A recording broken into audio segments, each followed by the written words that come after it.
Antes de começar, seja muito bem-vindo ao canal. Já deixa o like, se inscreve, ativa o sininho e comenta no final o que você faria no meu lugar, porque essa história mudou minha vida de um jeito que eu nunca imaginei.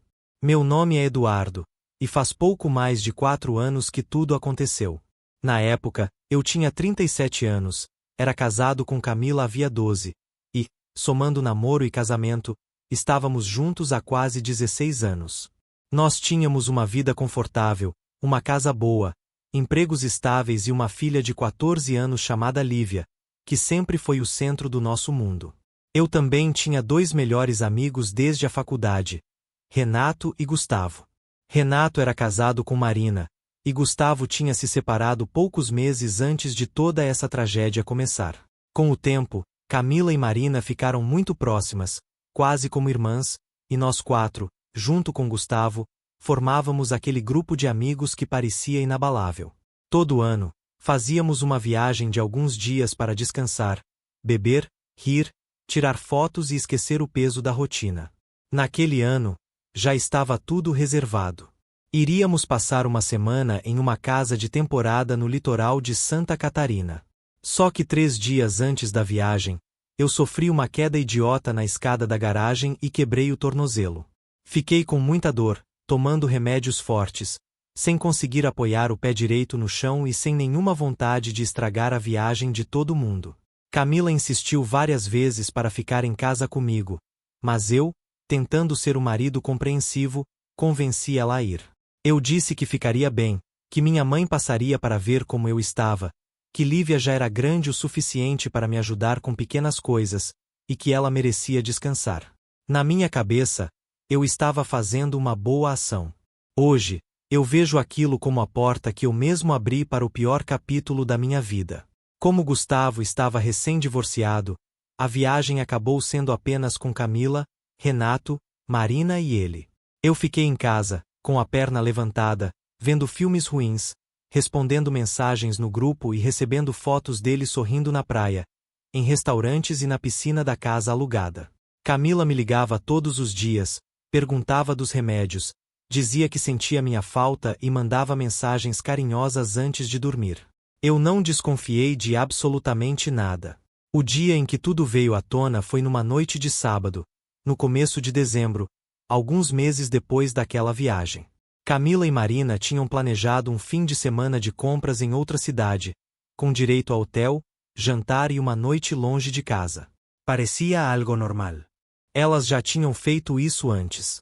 Naquela noite, mandei para Camila uma foto do nosso cachorro deitado no sofá, porque ele parecia triste olhando para a porta. Depois de enviar a foto, abri sem pensar o mapa do aplicativo, aquele recurso que mostra onde as pessoas estão quando compartilham localização. Foi aí que vi algo que gelou meu sangue. O ponto de Camila aparecia no mesmo hotel onde também estava Gustavo. Não era na mesma cidade por acaso. Era exatamente no mesmo endereço. Gustavo não tinha motivo nenhum para estar ali. Nenhum. Meu coração começou a bater tão forte que parecia que ia sair pela boca. Liguei para Camila uma vez. Nada. Liguei de novo. Nada. Mandei mensagem perguntando onde ela estava. Visualizado? Não. Resposta? Nenhuma. Quanto mais ela me ignorava, mais minha cabeça criava cenas horríveis. Então liguei para Renato, porque Marina deveria estar com ela. Assim que ele atendeu, minha voz saiu baixa e tremendo. Perguntei se ele sabia onde Marina estava. Ele ficou em silêncio por alguns segundos, e aquele silêncio já respondeu metade da pergunta. Eu disse que Camila estava no mesmo hotel que Gustavo, que eu estava vendo a localização, e que eu ia pegar o carro mesmo com dor para ir até lá. Renato respirou fundo, como alguém que já estava quebrado por dentro, e falou: Eduardo, Marina está lá também. Por um segundo, eu senti um alívio doentio. Pensei que talvez Gustavo e Marina estivessem tendo um caso, e Camila estivesse apenas acobertando a amiga. Mas esse alívio durou quase nada.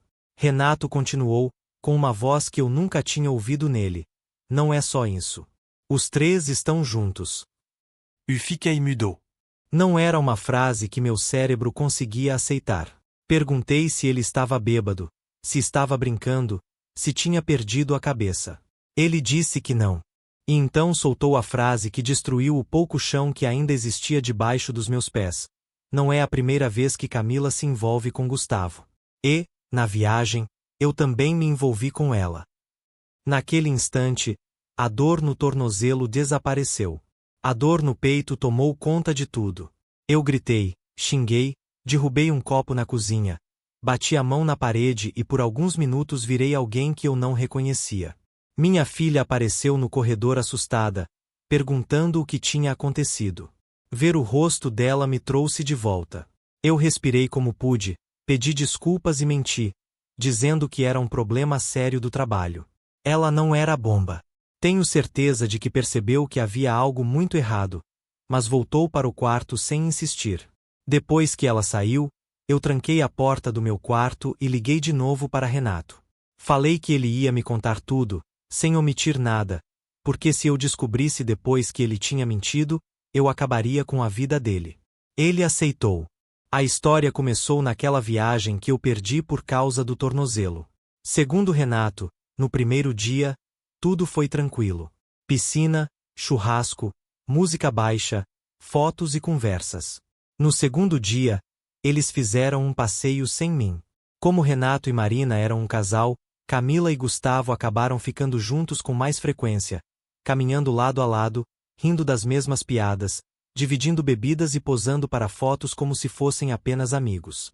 Renato disse que, no começo, parecia inocente. Mas, com o passar das horas, ficou claro que havia um clima diferente. À noite, beberam mais do que deveriam. Marina percebeu que Camila e Gustavo estavam próximos demais, cochichando, se tocando no braço, rindo de um jeito que já não parecia brincadeira. Mais tarde, Renato e Marina foram para o quarto deles, deixando os dois na sala. Depois de quase uma hora, Marina saiu em silêncio para ver se Camila tinha ido dormir. O quarto dela estava vazio. Então Marina passou perto do quarto de Gustavo e ouviu o suficiente para entender o que estava acontecendo. Camila e Gustavo tinham cruzado a linha. Quando Renato me contou isso, eu interrompi, furioso. Perguntei por que Marina não impediu, por que não puxou Camila de lado, por que não ligou para mim. Foi aí que a história ficou ainda pior. Renato explicou que o casamento dele com Marina já vinha mal havia meses. Marina queria abrir a relação, queria experimentar outras coisas, e Renato, com medo de perdê-la, tinha começado a ceder. Antes daquela viagem, os dois tinham pensado em conversar comigo e com Camila sobre uma troca entre casais, mas como eu não fui, o assunto morreu. Pelo menos deveria ter morrido. Quando Marina descobriu que Camila e Gustavo tinham ficado juntos, ela enxergou aquilo como uma oportunidade. Na manhã seguinte, procurou Camila e, em vez de aconselhá-la a parar, ofereceu cobertura. Disse que aquilo podia ser só uma semana fora da realidade, que eu nunca precisaria saber, que Camila estava cansada do trabalho, do papel de esposa, de mãe, de mulher responsável, e que talvez merecesse alguns dias para se sentir livre. Camila, segundo Renato, chorou, disse que tinha sido um erro, que estava com medo, que me amava. Mas também admitiu que tinha gostado. E foi aí que Marina começou a empurrar. Falou que Gustavo estava solteiro, que ninguém ali contaria nada, que eu estava em casa longe de tudo, e que quando a viagem acabasse, a vida voltaria ao normal. Gustavo perguntou a Renato se aquilo era sério, se ele e Marina realmente não iam dizer nada. Renato, já manipulado e pressionado pela esposa, disse que sim. Nos 3 dias seguintes, Camila e Gustavo agiram como um casal escondido à vista de todos.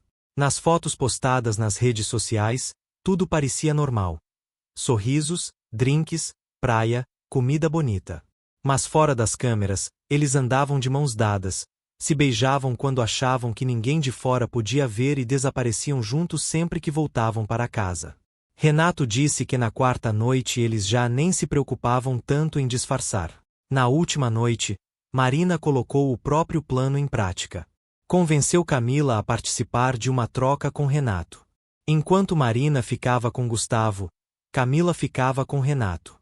Renato jurou que não queria de verdade, que se sentiu pressionado, que estava com medo de Marina ir embora de vez, mas para mim aquilo não importava. Ele tinha sido meu amigo por quase 20 anos. Tinha sentado à minha mesa, brincado com minha filha, bebido comigo no quintal da minha casa. E mesmo assim participou da minha humilhação. Quando a viagem terminou, os 4 combinaram que levariam aquilo para o túmulo.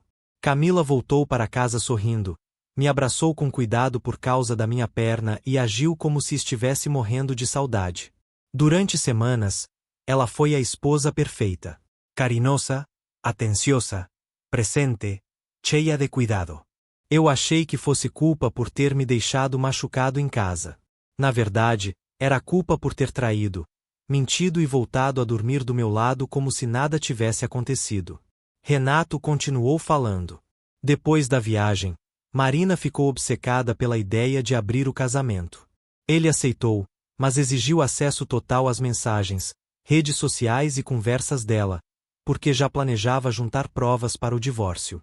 Marina aceitou porque tinha medo de ele revelar o que aconteceu na viagem. Foi assim que Renato descobriu que Marina e Gustavo tinham começado um caso fixo. E, com o tempo, Camila entrou de novo nas conversas. No começo, ela dizia que a viagem tinha sido um erro isolado, uma coisa absurda que nunca se repetiria. Mas Marina insistia, dizia que ela ainda pensava em Gustavo, que não precisava se prender a uma culpa eterna, que poderia viver mais uma aventura sem destruir o casamento se soubesse esconder. Cerca de um mês antes daquela noite no hotel, o plano dos 3 começou a tomar forma. Renato tinha mensagens, fotos comprometedoras e até um vídeo curto gravado escondido, sem qualidade boa, mas suficiente para mostrar que era Camila. Eu senti nojo de tudo. Agradeci pelas provas e depois disse a Renato que ele era um lixo igual aos outros, que depois dos divórcios ele nunca mais deveria falar comigo. Camila ficou sem responder desde minha primeira ligação até entrar em casa no domingo à noite. Ela chegou pálida, com os olhos inchados, já sabendo o que eu sabia. Renato tinha deixado uma mensagem para Marina dizendo que havia contado tudo para mim, que também tinha deixado papéis de separação em casa e que não estaria lá quando ela voltasse.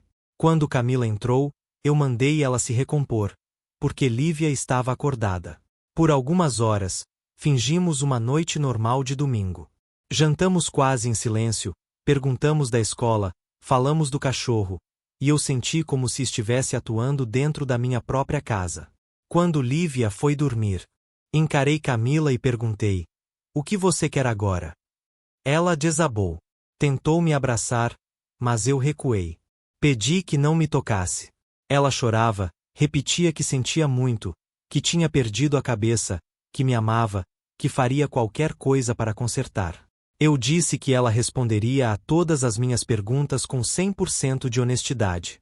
Se eu percebesse uma mentira, a conversa acabaria ali, e na manhã seguinte eu procuraria um advogado.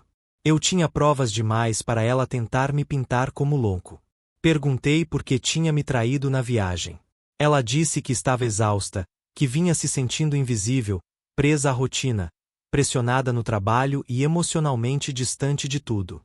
Disse que bebeu, se sentiu desejada, leve, jovem de novo, e deixou o momento mandar nela. Eu cortei a fala dela e perguntei por que continuou nos outros dias. A resposta dela foi a primeira coisa realmente honesta da noite. Porque eu quis. Porque eu achei que já tinha estragado tudo na primeira vez, então continuei. Aquilo doeu mais do que qualquer desculpa. Ela admitiu que Marina a encorajou, mas não culpou só a amiga. Disse que ela mesma escolheu. Disse que a experiência parecia uma fuga da vida real, e que, por alguns dias, ela fingiu que não era esposa, mãe, profissional ou adulta. Só uma mulher sendo desejada por alguém que não carregava anos de rotina ao lado dela. Perguntei se nosso casamento era ruim. Ela disse que não. Disse que me amava, que nossa vida era boa, mas que tinha ficado previsível. Eu perguntei sobre Renato. Ela chorou mais ainda e disse que Marina a pressionou, dizendo que aquilo seria uma forma de retribuir o silêncio e a cobertura. Disse que não sentiu nada por Renato, que foi mais culpa, confusão e impulso do que desejo. Eu não acreditei totalmente, mas segui. Perguntei sobre a noite do hotel. Ela disse que não pretendia repetir nada depois da viagem, que por semanas tentou ser a melhor esposa possível, mas Marina continuou falando da vida aberta, das aventuras, de Gustavo, da sensação de liberdade. Camila admitiu que ficou com inveja, que pensava na viagem mais do que queria admitir e que, quando surgiu a ideia daquele encontro, ela resistiu no começo, mas depois cedeu. Perguntou como eu descobri. Eu respondi que isso não importava. Depois perguntei por que não voltou correndo para casa quando percebeu minhas ligações. Ela abaixou a cabeça e disse uma frase que eu nunca esqueci. Porque eu pensei que, se você já sabia, voltar ou ficar ali não mudaria o resultado. Foi a confirmação de que, mesmo descoberta, ela escolheu terminar a própria traição antes de encarar as consequências. Naquela noite, eu disse que queria o divórcio. Ela implorou por uma chance. Disse que cortaria Marina para sempre, entregaria senhas, faria terapia individual, terapia de casal, responderia qualquer pergunta, aceitaria qualquer regra. Eu disse que não queria virar carcereiro dentro de casa. Não queria viver conferindo celular, localização e histórico. Ela pediu uma semana. Apenas uma semana para tentar me mostrar que ainda existia algo entre nós. Prometeu que, se depois disso eu ainda quisesse me separar, assinaria tudo sem brigar. Eu não sei por que aceitei. Talvez por Lívia. Talvez por choque. Talvez porque uma parte de mim queria ver Camila sofrer tentando salvar aquilo que ela mesma destruiu. Durante aquela semana, ela fez de tudo. Preparava meu café, deixava bilhetes, me chamava de amor, pedia desculpas várias vezes por dia, tentava se aproximar. Tentava recuperar uma intimidade que, para mim, naquele momento, parecia contaminada. Na quinta-feira, eu disse que nada tinha mudado. Na sexta, ela veio com uma proposta que mostrou o desespero dela. Disse que havia um desequilíbrio entre nós, que ela tinha feito algo imperdoável e que talvez eu precisasse de uma espécie de compensação. No começo, não entendi. Depois percebi. Ela estava sugerindo que eu tivesse liberdade para me envolver com outras mulheres. Primeiro falou em uma experiência a 3, depois em uma semana livre, depois em 10 passes que eu poderia usar quando quisesse. Eu disse que isso não consertava nada.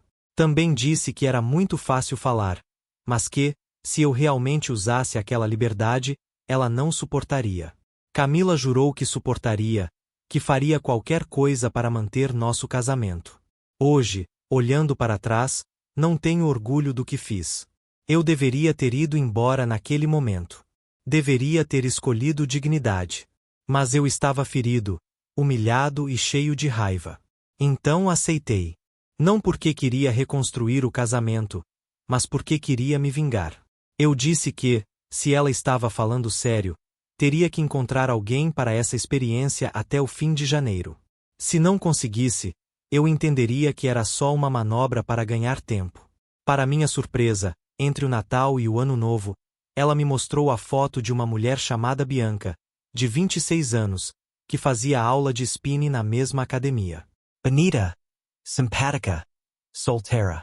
Camila disse que as duas conversavam havia meses, nada além de cumprimentos e assuntos de treino, mas que ela tinha um jeito de convencer as pessoas.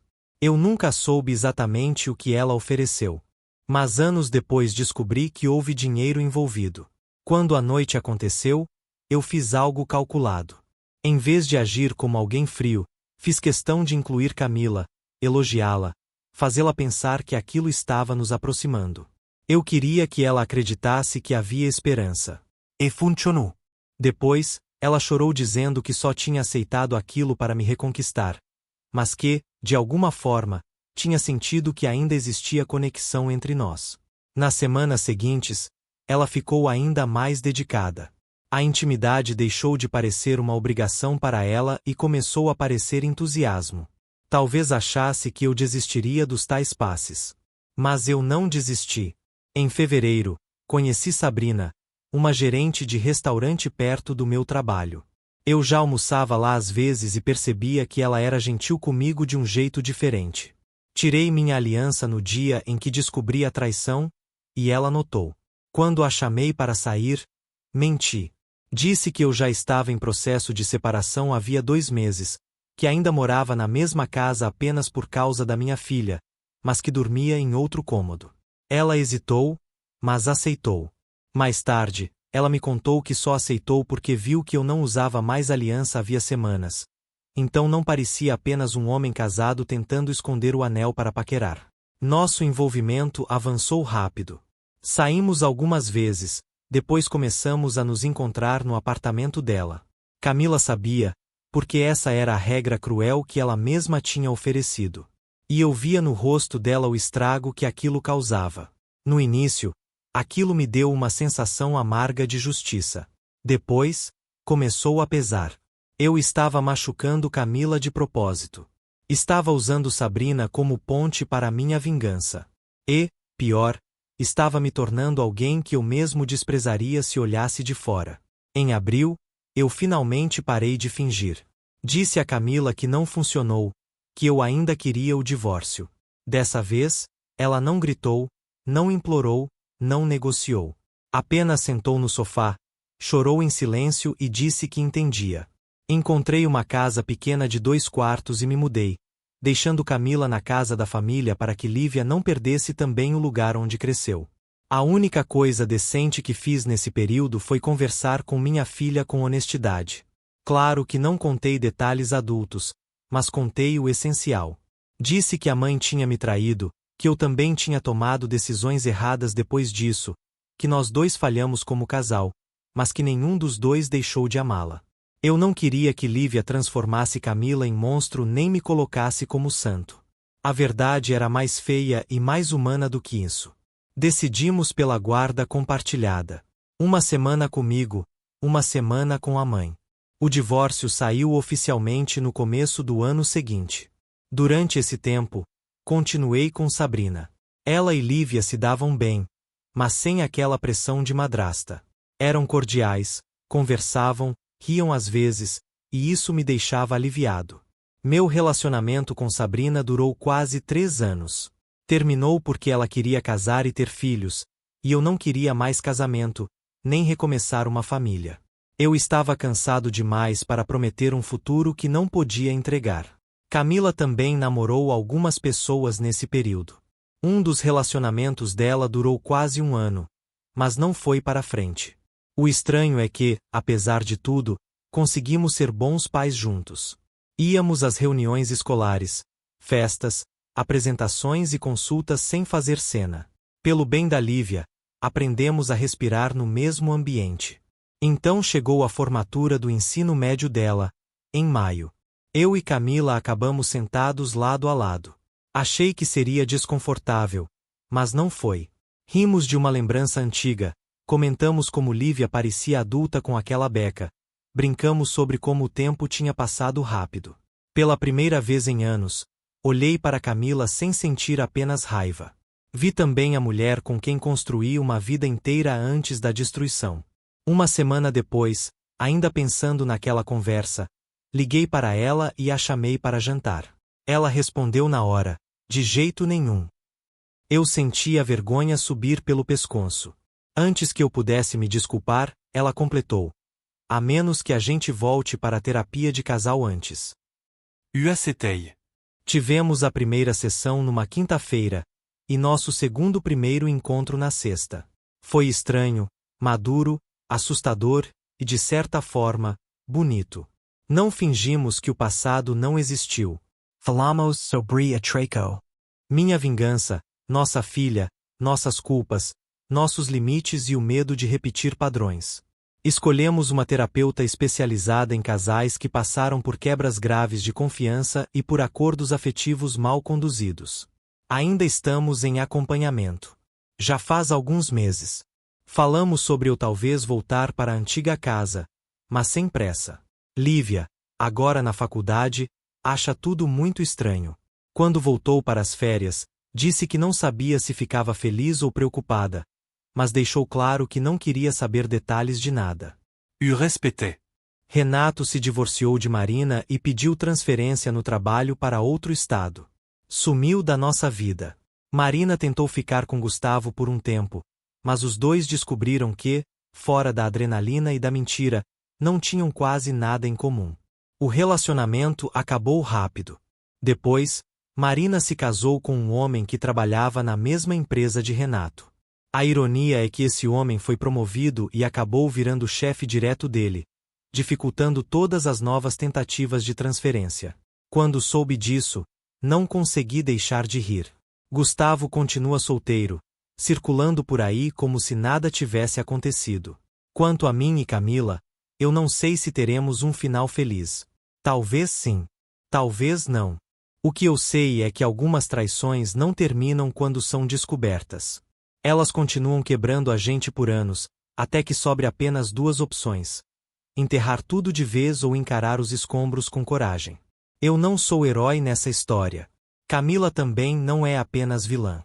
Fomos duas pessoas que se machucaram, se perderam e fizeram escolhas vergonhosas. Hoje, se existe alguma chance, ela não vem do esquecimento. Vem da verdade. E a verdade é que o amor, quando sobrevive ao pior, não volta igual. Ele volta mais desconfiado, mais lento, mais consciente do próprio risco. Se você chegou até aqui, deixa seu like, se inscreve no canal e comenta. Você acha que eu fui fraco por tentar de novo, ou acha que algumas histórias merecem uma segunda chance mesmo depois de tanto estrago? Até a próxima história.